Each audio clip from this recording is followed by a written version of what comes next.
बिस्मिल्लाहिर्रहमानिर्रहीम। अस्सलामुअलैकुम। Welcome to my YouTube channel grip of nurses. I am Sabiha Shahid, senior instructor of nursing. Please subscribe my YouTube channel and press bell icon. Dear students, आज का हमारा topic है digestive system. हमारा body चूँकि all time working motion में रहता है, इस वर्किंग मोशन के लिए इसको एनर्जी चाहिए होती है। ये एनर्जी हमें फूड से मिलती है। फूड से एनर्जी तक का जो प्रोसेस होता है ये हमारे बॉडी के अंदर कैसे होता है, कैसे हमारा बॉडी इसको यूटिलाइज करते हैं, कैसे इसको यूज़ करते हैं, इसके कैसे बॉडी के अंदर फंक्शंस होते हैं और ये एनर्जी हमें कैसे ब्लड के थ्रू मिलती है। तो आइए आज हम डिस्कस करते हैं इसको। फर्स्ट ऑफ ऑल इसकी हम डेफिनेशन पढ़ेंगे, देन एक्टिविटीज़ पढ़ेंगे, उसके बाद anatomy of digestive system, then उसके फंक्शन पढ़ेंगे और फिर वाल्स ऑफ जीआईटी ट्रैक्ट यानी गैस्ट्रो इंटेस्टाइनल ट्रैक्ट। तो फर्स्ट ऑफ ऑल हम इसके स्टार्ट करेंगे डेफिनेशन से। Process by which food is broken down into small chemical substance, यानी एक ऐसा प्रोसेस जिसके थ्रू फूड जो है हमारी ब्रेक डाउन हो जाती है, किसके थ्रू? केमिकल सब्सटेंस के थ्रू। और देन वो क्या होती है? Absorb and used as nutrients by body. उसके बाद फिर एब्जॉर्ब होती है और फिर हम उस खुराक को यूज करते हैं न्यूट्रिएंट्स के लिए बॉडी के अंदर। न्यूट्रिएंट्स हमारे बॉडी के अंदर कौन कौन से होते हैं? जैसे फैट हो गए, विटामिन्स हो गए, मिनरल्स हो गए एंड कार्बोहाइड्रेट। ब्रेक डाउन यानी फूड हमारी बॉडी के अंदर कैसे ब्रेक डाउन हो जाती है, इसके दो मेथड्स होते हैं। First of all mechanical break down and chemical break down. Mechanical break down यानी मास्टिकेशन, चीविंग, जैसे हम खुराक को दांतों के अंदर चबाते हैं, मास्टिकेशन होती है हमारी बॉडी के अंदर। ये कैसे होती है? By the organ of digestive system. Mechanical break down जो हमारी खुराक का होगा, ये हमारे डाइजेस्टिव सिस्टम के जितने भी ऑर्गन्स हैं वो इसमें इन्वॉल्व होंगे और वो इसको फूड को चीव करके ब्रेक डाउन कर देंगे। देन आ जाता है chemical break down. Chemical break down किसके थ्रू होता है? ये एंजाइम्स के थ्रू होते हैं जो कि सिक्रीट होते हैं ग्लैंड्स के थ्रू एंड एक्सेसरी ऑर्गन्स के थ्रू। एक्सेसरी ऑर्गन्स जो होते हैं जो वो डायरेक्टली तो हमारे डाइजेस्टिव सिस्टम के अंदर इन्वॉल्व नहीं होते, लेकिन अपनी सिक्रीशन के थ्रू फूड को डाइजेस्ट करते हैं, देन एब्जॉर्ब करते हैं और फिर न्यूट्रिएंट्स के थ्रू हमारे बॉडी के अंदर यूटिलाइज हो जाते हैं। इसके बाद अब हम पढ़ेंगे एक्टिविटीज़। डाइजेस्टिव सिस्टम की जो एक्टिविटीज़ हैं वो क्या होती हैं। इससे पहले मैं आपको बताऊंगी कि एलिमेंट्री कैनाल यानी गैस्ट्रो इंटेस्टाइनल ट्रैक्ट जो है वो क्या होता है। ये बेसिकली हमारे माउथ से स्टार्ट होता है और एनल कैनाल यानी एनस तक जाकर ये एक लॉन्ग ट्यूब होती है, इसको एलिमेंट्री कैनाल कहते हैं, गैस्ट्रो इंटेस्टाइनल ट्रैक्ट कहते हैं। इसकी जो लेंथ होती है ये 30 फीट होती है। ये आपने क्वेश्चन याद रखना है क्योंकि ये MCQs में भी आ सकता है। अब पढ़ते हैं हम एक्टिविटीज़। इसकी 5 मेन एक्टिविटीज़ होती हैं। First of all ingestion, second पे है प्रोपल्शन, थर्ड पे है डाइजेशन, फोर्थ पे है एब्जॉर्प्शन एंड देन फिफ्थ पे आ जाता है एलिमिनेशन यानी डेफिकेशन। अब इंजेशन क्या है? Taking of food in mouth. जैसे ही कोई खुराक हम अपने मुंह के अंदर डालते हैं तो इसको बोलते हैं इंजेशन। इसके बाद आ जाता है प्रोपल्शन। प्रोपल्शन नाम से ही जाहिर है, यानी जैसे ही moving of food to mix with saliva. जैसे ही फूड हमारे मुंह के अंदर इंजेस्ट हुई उसके बाद फिर ये चीव होती है और इसके अंदर सलाइवा मिक्स हो जाता है। सलाइवा कहाँ होता है? ये हमारे माउथ के अंदर पड़े होते हैं, सलेवरी ग्लैंड्स होते हैं, उनके साथ मिक्स होकर ये एसोफेगस के थ्रू होती हुई लॉन्ग ट्यूब में ये आती जाती है। इसके बाद आ जाता है डाइजेशन। डाइजेशन मैंने आपको जैसे पहले बताया है, इसका मतलब होता है ब्रेक डाउन। ये 2 टाइप्स का होता है, मैकेनिकल ब्रेक डाउन और केमिकल ब्रेक डाउन। जो केमिकल ब्रेक डाउन होगा ये एंजाइम्स और एक्सेसरी ऑर्गन्स के थ्रू होगा और जो मैकेनिकल होगा वो ऑर्गन्स के थ्रू जो डायरेक्टली हमारे डाइजेस्टिव सिस्टम में इन्वॉल्व होते हैं। देन आ जाता है एब्जॉर्प्शन। एब्जॉर्प्शन में है food convert into nutrients from small intestine and other organs and go into blood and circulate into all over the body into tissues and cells।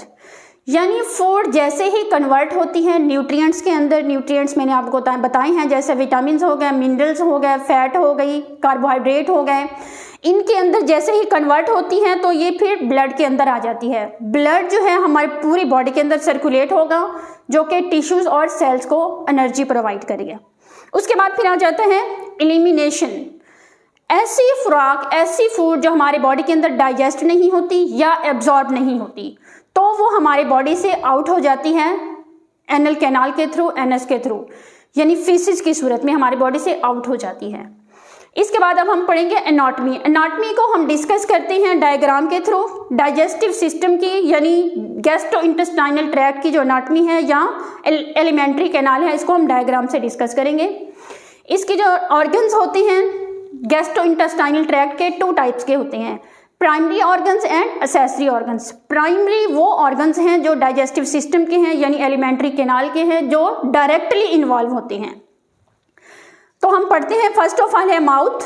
Mouth यानी first जो organ है हमारे alimentary canal का वो mouth होगा। Then pharynx, food हमारे mouth से enter होगी, उसके बाद फेरेंक्स में आएगी। यहाँ पर सलाइवरी ग्लैंड ये सामने आपको नजर आ रहा है, इसके साथ मिक्स हो जाएंगे सलाइवा, जिसको हम राल बोलते हैं उर्दू में। ये मिक्स होकर हमारे फूड को लेकर ट्यूब, लॉन्ग ट्यूब के अंदर आएगा, जिसको हम एसोफिगस बोलते हैं। देन उसके बाद स्टोमिक आ जाते हैं। स्टोमिक के बाद फूड हमारी स्मॉल इंटेस्टाइन में आएगी, उसके बाद फिर लार्ज इंटेस्टाइन में आएगी। यहाँ पर इसकी यूटिलाइजेशन स्टार्ट हो जाती है। उसके बाद जो ऐसी फूड जो एब्जॉर्ब नहीं हो सकती, डाइजेस्ट नहीं हो सकती या हमारे बॉडी को उसकी ज़रूरत नहीं होती, वो एनल कैनाल के थ्रू हमारे बॉडी से आउट हो जाएगी। इसके बाद अब हम पढ़ते हैं एक्सेसरी ऑर्गन्स। ये इनडायरेक्टली अपनी सेक्रीशन देकर फूड को डाइजेस्ट करवाते हैं। तो वो कौन कौन से हैं? First of all teeth, then tongue, उसके बाद फिर आ जाते हैं सलाइवरी ग्लैंड्स, देन आ जाते हैं लीवर।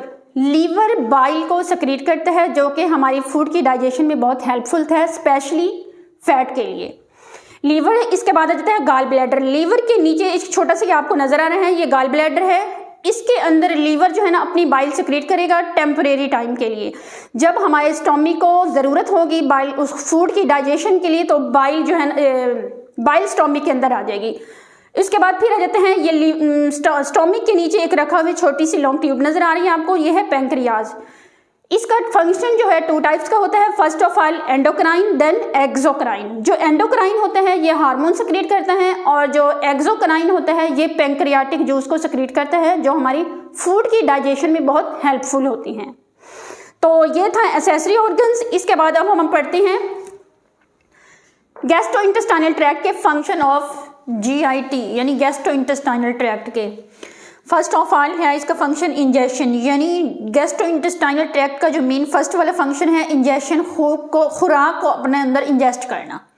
सेकंड पे आता है ब्रेकिंग इनटू स्मॉल पार्टिकल्स। वो जो फूड होती है जो हम अपने बॉडी की माउथ से इंजेस्ट करते हैं वो ब्रेक डाउन हो जाती है स्मॉल पार्टिकल्स के अंदर।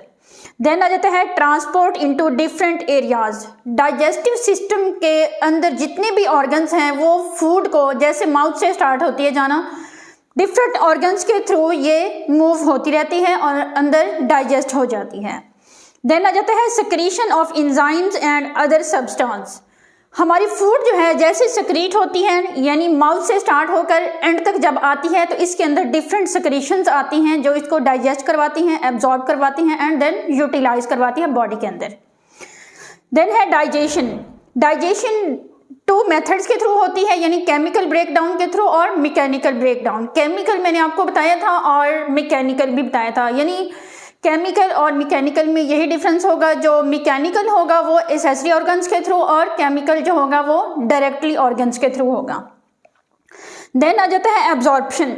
Nutrients absorb into blood and then utilise. Absorption में यही होता है कि जितने भी न्यूट्रिएंट्स होंगे जैसे विटामिन, मिनरल्स, कार्बोहाइड्रेट, फैट, ये यूटिलाइज होंगे और ब्लड के अंदर जाकर all over the body tissues और सेल्स में जाकर एनर्जी प्रोवाइड करेंगे। देन आ जाता है रिमूवल, यानी जो अनवांटेड जो फूड के पार्टिकल्स होते हैं, अनडाइजेस्टेड फूड होती है, वो डेफिकेशन के थ्रू, फीसिस के थ्रू हमारे बॉडी से आउट हो जाती है। इसके बाद अब हम पढ़ेंगे वॉल्स ऑफ गैस्ट्रोइंटेस्टाइनल ट्रैक्ट। ये डायग्राम के थ्रू हम डिस्कस करेंगे इसको। वॉल्स यानी कि लेयर्स। हमारे GI ट्रैक्ट की जो लेयर्स होती हैं 4 लेयर्स होती हैं जिसको हम डिस्कस करेंगे। फर्स्ट ऑफ ऑल है म्यूकोजा, ये है इनर मोस्ट लेयर होती है ये। देन आ जाती है सब म्यूकस। म्यूकोजा और सब म्यूकस ये दोनों एक दूसरे के साथ अटैच होती हैं। इसके बाद फिर आ जाती है मस्कुलर लेयर। ये मसल्स पर मुश्तमिल होती है और हमारी जो पेरिस्टाल्टिक मूवमेंट्स होती हैं उनमें बहुत हेल्पफुल होती है। ये आउटर जो होती है वो सिरोजा होती है, जैसे हमारी एब्डोमिनल कैविटी की इंटरनल ऑर्गन्स होते हैं। सिरोजा यानी कि ऑर्गन की जो आउटर कवरिंग होती है इंटरनल ऑर्गन की, वो सिरोजा पर मुश्तमिल होती है। फर्स्ट जो म्यूकस लेयर होती है ये इनर मोस्ट लेयर होती है। इसकी अटैचमेंट यानी फूड के साथ होती है, क्योंकि ये सबसे अंदर वाली लेयर होती है तो फूड का इसका एक दूसरे के साथ अटैचमेंट रहता है। इसमें क्या क्या चीज़ होती है? एपिथेलियल लाइनिंग होती है, लीनिया प्रोप्रिया होते हैं एंड मस्कुलरिस म्यूकोजा होता है। चूंकि ये इनर मोस्ट लेयर होती है और एब्जॉर्प्शन में इसका बहुत इंपॉर्टेंट फंक्शन होते हैं, ये हमारी फूड जो होती है उसको एब्जॉर्ब करती है। एपिथेलियल लाइनिंग जो होती है ये डायरेक्ट टच करती है फूड के साथ। देन जो लीनिया प्रोप्रिया है ये लिम्फाइड टिश्यू होते हैं और डिफेंस में बहुत हेल्पफुल होते हैं, यानी कोई भी ऑर्गेनिज्म हमारी बॉडी डाइजेस्टिव सिस्टम के थ्रू बॉडी के अंदर आएगा तो ये वहाँ पर डिफेंस का काम करेगा और उस ऑर्गेनिज्म को वहाँ पे किल कर देगा और डिजीज नहीं होने देगा। देन आ जाता है मस्कुलरिस म्यूकोजा। ये स्मूथ मसल होते हैं जो कि फोल्ड बनाता है इंटेस्टाइन के हो गए या स्टोमिक के हो गए, यानी कि पेरिस्टाल्टिक मूवमेंट में जो फूड होती है उसको आगे मूव करवाने में हेल्प करता है।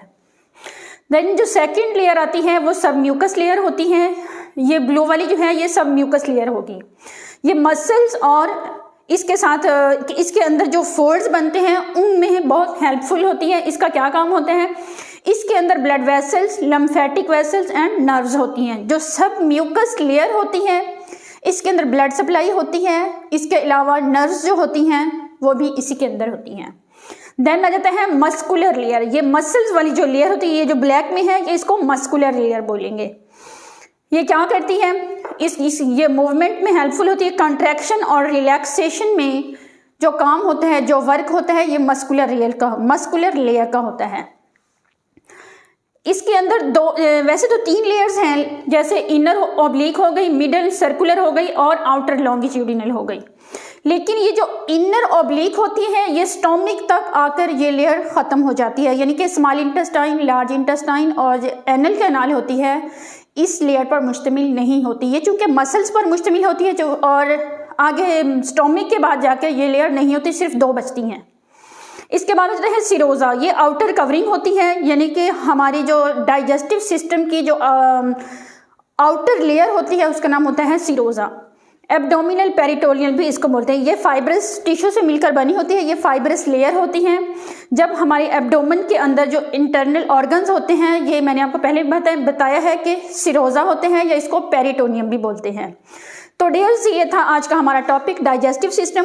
अगर आपको ये वीडियो मेरी अच्छी लगी है तो प्लीज़ इसको लाइक करें, शेयर करें और सब्सक्राइब करें। Thank you.